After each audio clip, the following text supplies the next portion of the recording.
우리는 참 애매한 자리에 서 있습니다. 이 삶의 자리가 일과 휴식이 분명치가 않습니다. 한참 놀고 있을 때는 다음 날 해야 할 일들 때문에 자꾸 걱정이 되잖아요.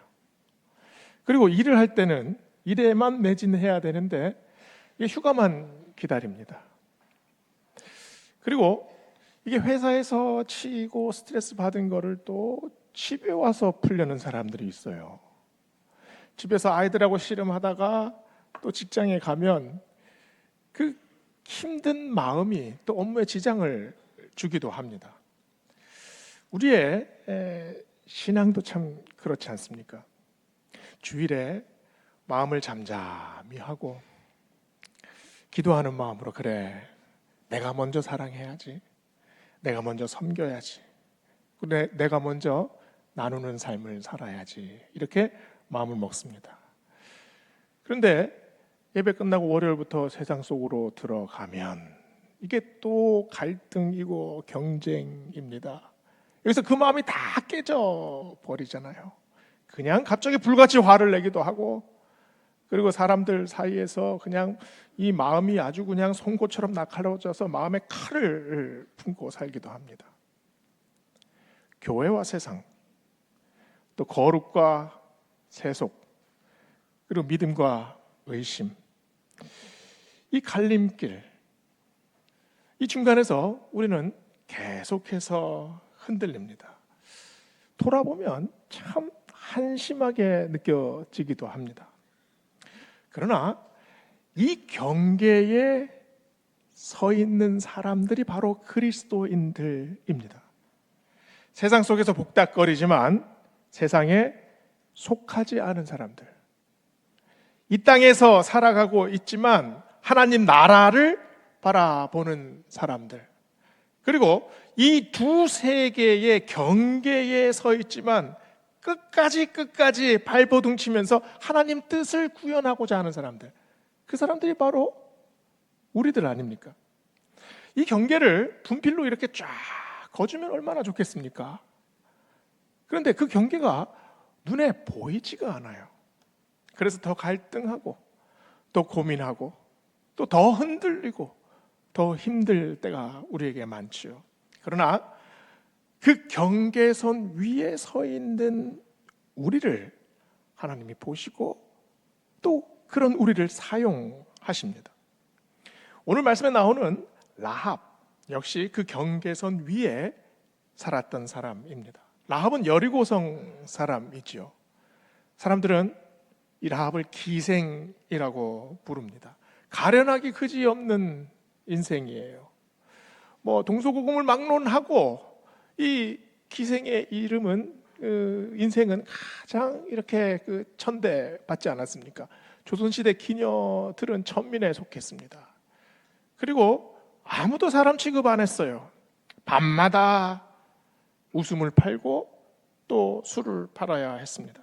15절 말씀을 보면 이 라합의 집이 성벽 위에 있으므로 그가 성벽 위에 거주하였다라는 말씀이 나옵니다. 왜 라합의 집은 성벽에 있었을까요? 성벽 안은 선택받은 사람들의 거주지입니다. 그러면 성벽 밖은 버림받은 사람들, 이방인들, 그 사람들이 사는 곳이에요. 라합은 어중간한 경계에 살고 있었습니다.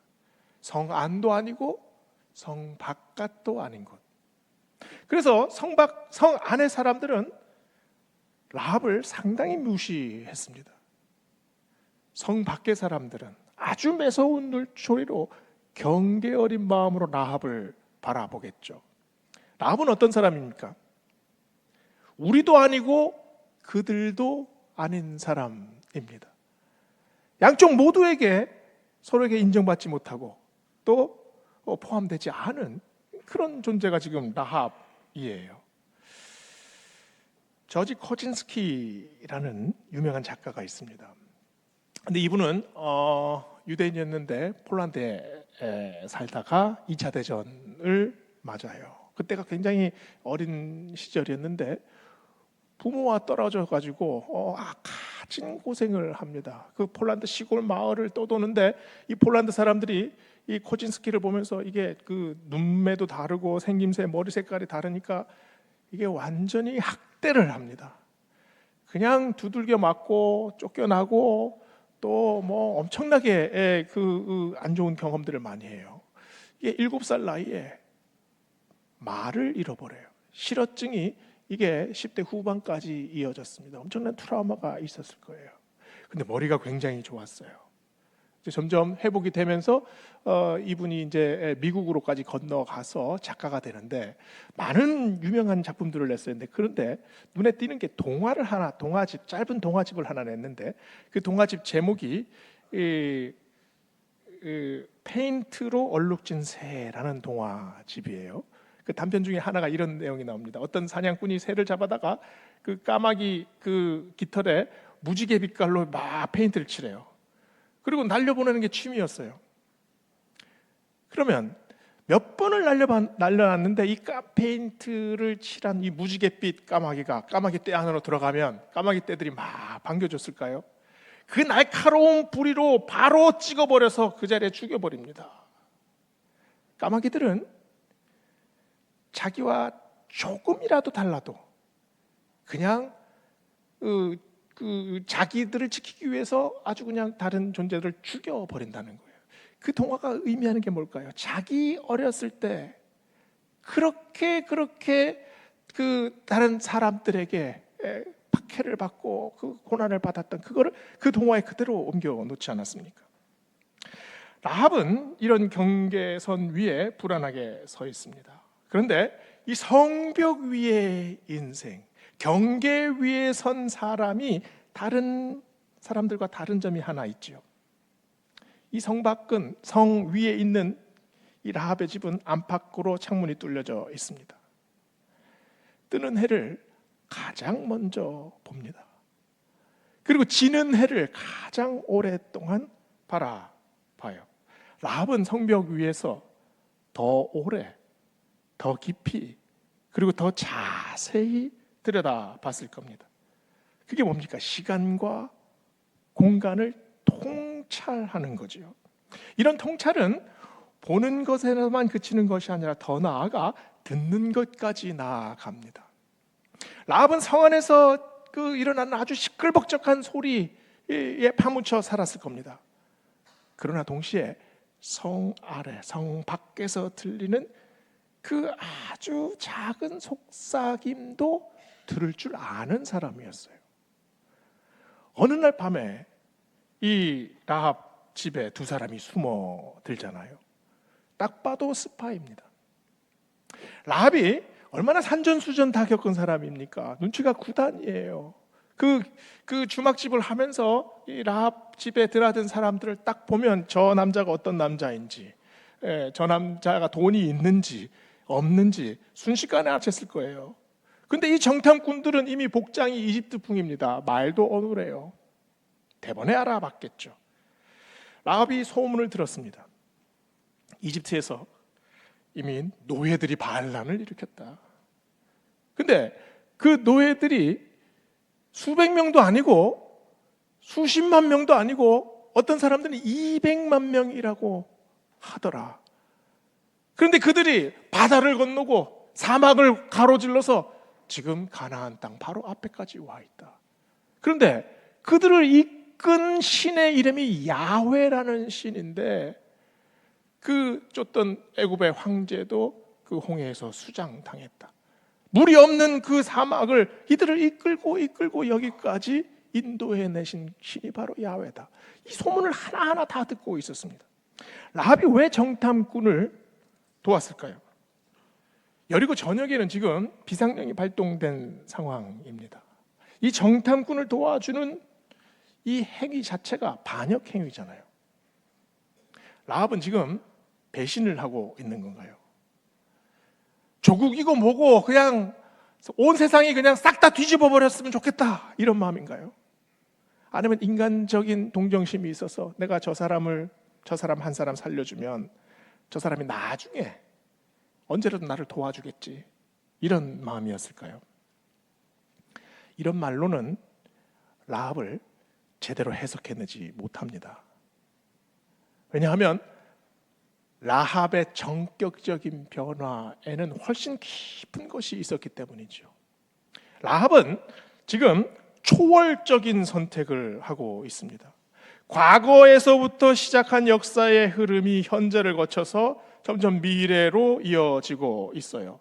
40년 동안 이 가나안 지역에 계속 지금 물밀듯 들려오는 그 소문, 애굽을 탈출한 노예들에 대한 소문, 야훼 하나님에 대한 소문.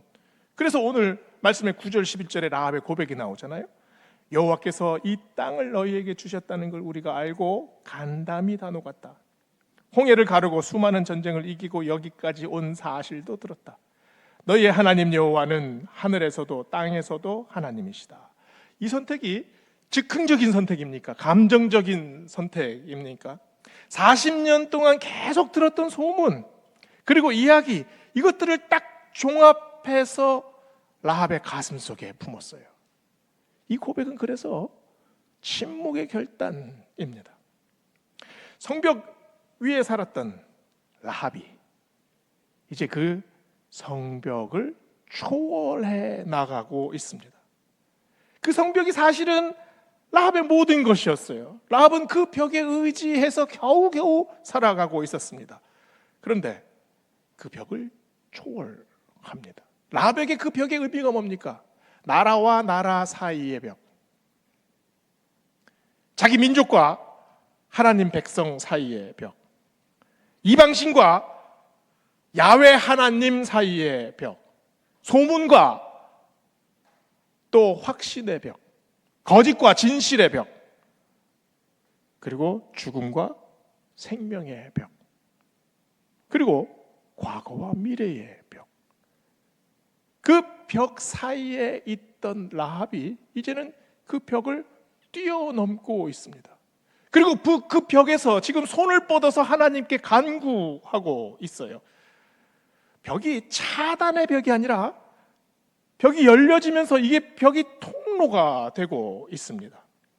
그래서 완전히 다른 질서, 더 큰 질서, 더 큰 정의, 또 더 큰 세상, 더 큰 미래를 향해서 지금 라합이 나아가고 있지 않습니까? 2019년 시리아 내전 당시에 난민 구호 NGO 단체인 사마리탄스 펄스라는 그런 NGO가 있었습니다. 그 시리아에 문제가 생기자 바로 즉각적인 그 구호 물품과 사람들을 보냈어요. 그런데 2년 후에 여기에 직원이었던 제넷 롤단이라는 사람이 기자회견을 엽니다. 구조 활동 중에 이게 폭력과 성착취 사건이 굉장히 많았다는 거예요. 그런데도 전혀 개선이 되지 않고 있었어요. 제넷이 기자회견을 한다고 하자 그 NGO 운영진들이 발칵 뒤집혔습니다. 제넷은 굉장히 독실한 기독교 신자였고 헌신적으로 일을 했습니다. 그래서 이 일을 내부에서 잘 처리하려고 노력을 많이 했어요. 그런데 노력을 하면 할수록 자꾸 갈등이 생깁니다. 운영진은 이게 NGO의 평판에 큰 타격이 되기 때문에 절대 안 된다. 그리고 그 갈등 때문에 제넷은 자기 경력에 점점 타격을 입기 시작했습니다. 그러나 그녀는 자신의 신앙에 따라서 행동하기로 결정했어요. 기독교 구호단체로서 이 불행을 당한 사람들을 돕는데 그 과정에서 성착취가 일어납니다. 폭력이 일어납니다. 이걸 눈 감아 주면 우리는 도대체 무엇을 위해 일하는 사람들입니까? 제넷이 처한 갈등 상황이 뭡니까? 신앙과 책임, 그리고 조직, 그리고 효율성, 이거 사이에서 갈등해요. 얼마나 크게 힘들어 했겠습니까? 그러나 결국 옳은 일을 향해서 조금씩 앞으로 나아가고 있었습니다.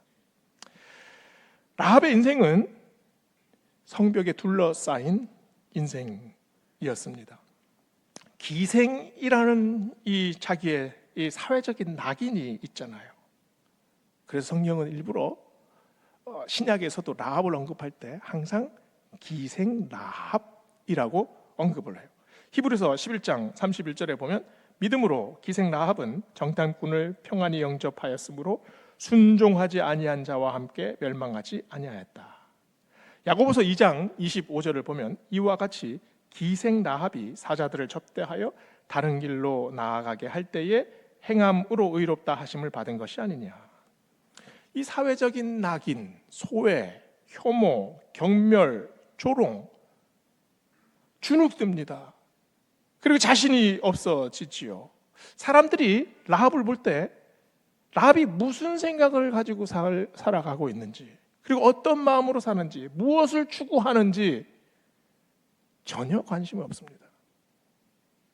그냥 기생 인생이라고 취급하죠. 그래서 성경은 일부러 기생과 라합을 연결시키고 또 대조합니다. 라합이 다른 사람들에게 어떻게 보입니까? 낙인 찍힌 인생이지요. 비웃음을 당하죠. 미래가 차단당해 있습니다. 성벽에 갇혀 있죠. 운명에 갇혀 있죠. 그리고 죄의식과 상처에 억눌려 있습니다. 그러나 라합이 그 벽을 어떻게 깹니까? 더 이상 남들이 정해준 인생을 살아가지 않겠다. 더 이상 주눅들지 않겠다. 더 이상 차단당하지 않겠다. 더 이상 두려워하지 않겠다. 이제 내가 들은 하나님을 바라보겠다. 상천하지의 하나님, 노예들을 구원하신 바로 그 하나님, 그들을 이끌고 바다를 가르고 사막을 가로질러 여기까지 오신 바로 그 하나님, 그 하나님을 나도 한번 바라보겠다. 이게 라합의 고백 아닙니까? 여리고성은 언제 무너졌습니까? 이스라엘 본진이 도착하기 전에 라합에 의해서 먼저 무너졌습니다. 수십 년간 자기를 가둔 성벽입니다. 왜곡된 정체성, 그리고 사회적 한계, 그리고 두려움, 이게 보이지 않는 성벽 아닙니까? 이 상징적인 벽을 라합이 먼저 무너뜨립니다. 그래서 성경은 기생 라합의 정체성과 결단을 이렇게 말해요. 믿음으로 순종하지 아니하는 자들과 멸망당하지 않았다. 믿음으로 다른 길로 나아가 행함으로 의롭다 하심을 받았다. 아마 라합은 많은 얘기를 들었을 겁니다. 기생이 분수를 알아야지. 여리고 사람들은 하나님하고 아무 상관이 없어. 그리고 이 성은 절대 무너지지 않는 난공불락의 성이야. 이런 성벽은 우리에게도 있죠. 우리에게 다른 사람들의 시선, 그리고 부정적인 평가 때문에 우리의 삶이 얼마나 쭈그러지고 또 그 부서지는 경우들이 얼마나 많이 있습니까? 얼마 전에 쫄딱 망했대. 이혼한 지 꽤 됐다는데? 너 할 줄 아는 게 고작 그거야? 그 능력으로 그게 되겠어? 이런 말을 들을 때 우리는 점점 작아집니다. 점점 자신감이 없어집니다. 그러나 라합은 자신 안의 성벽을 부수고 앞으로 나아갑니다. 12절 13절을 보면은요, 라합은 정탐꾼에게 질문하지 않아요. 대신에 요청합니다. 그리고 제안합니다. 그리고 자기가 직접 협상해요. 내가 너희를 선대했으니 너희도 나를 선대해라. 맹세하고 징표를 내라. 나의 부모와 나의 형제들과 그들에게 속한 모든 사람들을 죽음에서 건져내라. 역동적인 믿음이잖아요. 아직 여리고 성이 공격받지도 않았습니다. 지금 여호수아 2장이에요. 여리고 성이 공격받으려면 한참 남아 있습니다. 성 밖에서 흘러 들어온 떠돌이에게 지금 자기의 인생을 완전히 맡기고 있지 않습니까? 무모하기가 그지없습니다.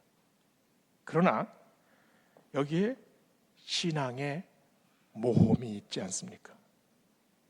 불신과 두려움을 확신으로 변화시키고 있어요. 우리가 믿음을 가지게 된 과정이 다 이러하지 않습니까? 여리고 사람들 생각을 해보세요. 지금 죽음이 점점 가까이 다가오고 있습니다. 자기들도 알아요. 그런데 아무렇지 않은 듯이 살아갑니다. 죽음이 코앞이 있는데 전혀 두렵지 않은 것처럼 살아가고 있습니다. 우리의 모습 아닙니까? 죽음은 한 발자국 점점 우리에게 다가옵니다. 그러나 우리는 미동도 하지 않고 아무 느낌 없이 살아가고 있습니다. 라합은 어떤가요? 죽음이 두렵죠. 그러나 죽음보다 더 두려운 여호와 하나님을 발견합니다. 이게 두려움의 감정이죠. 그러나 하나님에게 두려움의 감정만 있는 것이 아니라 이게 경외심으로 변하게 됩니다. 이 경외심은 또 하나님을 향한 또 굉장히 신비한 갈망으로 변하게 돼요. 이게 믿음의 근원을 이루지 않습니까? 설교를 준비하다가 한민복 시인의 시 한 편을 읽게 됐습니다.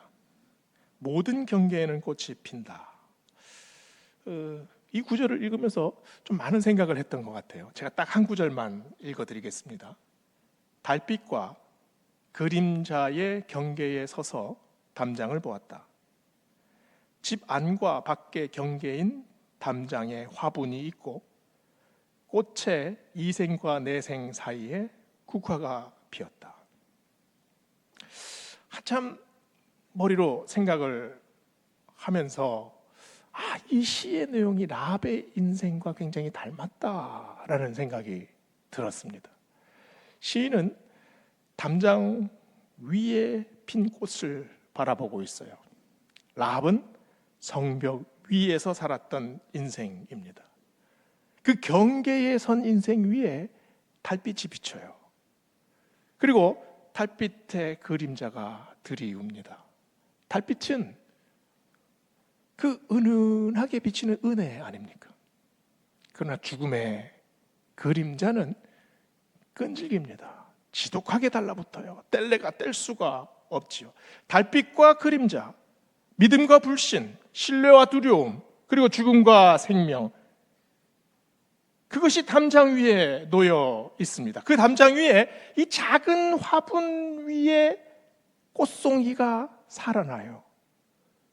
그게 뿌리가 믿음의 뿌리 아니겠습니까? 그 꽃이 소망의 꽃 아니겠습니까? 꽃의 이생과 내생 사이에 국화가 피었다. 멸망을 앞둔 여리고성, 그 성에서 기생으로 살아온 라합, 이생의 인생 아닙니까?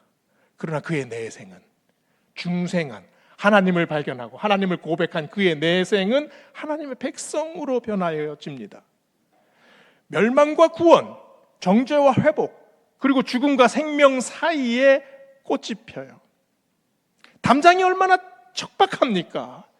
시멘트 담장에는 어떤 생명도 뿌리를 내릴 수가 없습니다. 그런데 그 위에 화분이 놓여 있잖아요. 이게 우리 인생의 터전 같지 않습니까? 그 경계 위에 우리의 인생이 믿음의 뿌리를 내릴 수 있도록 하나님께서 달빛을 비춰 주십니다. 라합은 자신의 담장, 그리고 자신의 장벽, 자신의 경계에서 은혜의 달빛을 발견합니다. 라합은 아마 이 소문을 듣고 문득문득 또 골똘히 생각했을 겁니다. 이스라엘 백성들의 조상이 도대체 누구인지, 왜 이 사람들이 애굽의 노예가 되었는지, 그리고 그 오랜 시절 동안 하나님께서 이들을 어떻게 보살폈는지, 어떻게 애굽의 황제의 그 소나기에서 구해냈는지, 홍해를 어떻게 건너게 했는지, 사막을 어떻게 이끌고 왔는지 하나하나 소문을 파악하고 느끼게 됩니다. 이런 하나님이라면 나도 구해내 주시지 않을까? 나 같은 인생도 하나님이 보살펴 주시지 않을까? 나에게도 손 뻗어 주시지 않을까? 라합은 자신의 기생집에서 이 결단을 했습니다. 성벽 위에 놓여진 그 기생집, 이 집은 무풍지대입니까? 아니면 선악의 중간지대입니까? 정반대입니다. 오히려 온갖 풍파에 시달리는 장소, 갈등과 또 괴로움이 계속해서 몰려오는 그 장소 아닙니까? 바로 그곳이 우리 그리스도인이 살고 있는 자리입니다. 그 자리를 라합은 기생으로 살았어요. 인간의 본능이 극대화되는 장소, 그리고 탐욕이 가장 첨예하게 적나라하게 드러나는 바로 그 장소, 그곳에서 라합은 손을 뻗습니다. 오히려 외칩니다. 오히려 고백합니다. 뭐라고 고백합니까? 우리 목숨을 죽음에서 건져내라. 우리 목숨을 죽음에서 건져내라. 이 고백은 기도예요. 목숨이 단순히 육체의 목숨에만 한정되어 있습니까? 나의 감정과 나의 생각과 나의 가치관과 나의 영혼과 내 인생의 모든 것이 하나로 뭉쳐져 있는 이 목숨, 이 생명을 구해 주소서. 사람들 사이에서 꺾이고 눈물 흘리고 갈등하고 아파하고 찢어지는 이 인생, 이 목숨을 구해 주소서. 내 마음속에 요동치는 수많은 아픔과 이 어려움들, 이 목숨 구해 주소서. 이 기도 아닙니까? 15절에서 라합은 이 말을 하고 창문에 줄을 연결해서 정탐꾼들을 탈출시킵니다. 그 줄은 붉은 줄이었어요. 18절을 보면 정탐꾼은 여리고성이 망할 때 이 붉은 줄을 창문에 표시로 삼아서 매달아 놔라라고 얘기를 합니다. 붉은 천 한 조각, 아무것도 아닙니다. 그러나 그 줄이 생명줄이 되지 않습니까? 그 줄은 구조 신호였을까요? 구조 신호가 아니라 정체성의 선언입니다. 이제 라합이 새로운 라합으로 변화되어지는 표시가 바로 이 붉은 줄 아닙니까? 새롭게 하소서라는 프로에서 나온 간증을 하나 들었습니다. 이민자 권사님의 이야기였는데요. 이분이 참 어렵게 사신 분이에요. 어렸을 때 부모님들이 다 돌아가셨습니다. 여동생 하나하고 서로 의지해서 힘들게 살아갑니다. 근데 이 여동생이 고등학교 때 그만 갑자기 앓다가 또 하늘나라로 먼저 갔어요. 세상 천지에 이제 홀로 남았습니다. 얼마나 외롭습니까? 또 얼마나 고달파요. 도저히 이 세상을 살아갈 자신이 없었대요. 어느 날 길을 가는데 쓰레기 더미에서 이렇게 노끈 이렇게 뭉쳐져 있는 것을 발견을 해요. 그 노끈을 주워다가 집에 가져옵니다. 그리고 이렇게 저렇게 엮어서 목을 맸어요. 너무 외롭고 너무 힘들어서 더 이상 살 의욕이 없었던 거죠. 순간적으로 이 목에 강한 압박이 오기 시작합니다. 그리고 막 입에서 거품이 나고 막 정신이 혼미해지는데 뭔가 소리가, 어떤 작은 소리가 막 들리는 거예요. 언니야, 일어나라. 언니야, 정신 차리라. 자기가 아팠을 때 죽은 자기 동생이 늘 하던 말이래요.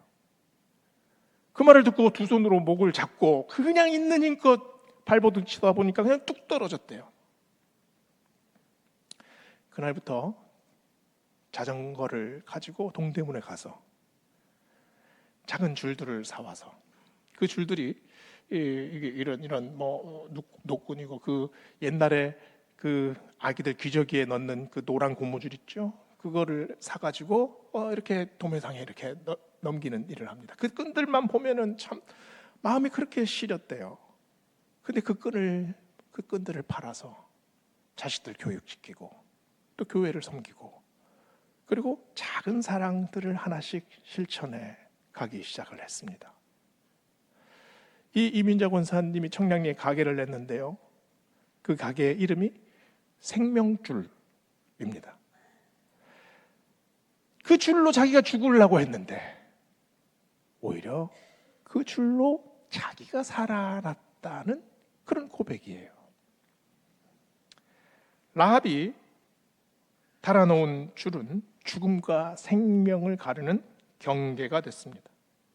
그 붉은 줄은 마치 이스라엘 백성들이 애굽을 탈출할 때 그 문지방에 그 시뻘겋게 그 어린 양의 피로 그린 그 유월절의 표시 같기도 합니다. 또 얼핏 보면 십자가 형상처럼 보이기도 해요. 그 형상이 어떻든 간에 그건 중요하지가 않습니다. 그 안에 어떤 언약이 녹아 있는지, 어떤 약속이 있는지, 그 붉은 줄 하나를 보며 라합은 무슨 생각을 했겠습니까? 이 경계 속에 사는 내 인생에 하나님 소망을 주소서. 이 힘든 세상 속에서 내 믿음이 이 붉은 줄 하나에 있습니다. 하나님 나를 기억하여 주소서. 오늘 말씀을 통해 우리의 기도가 그러했으면 좋겠습니다. 내 인생의 창문에 하나님 그 붉은 밧줄 하나 묶어 주소서. 기도하겠습니다.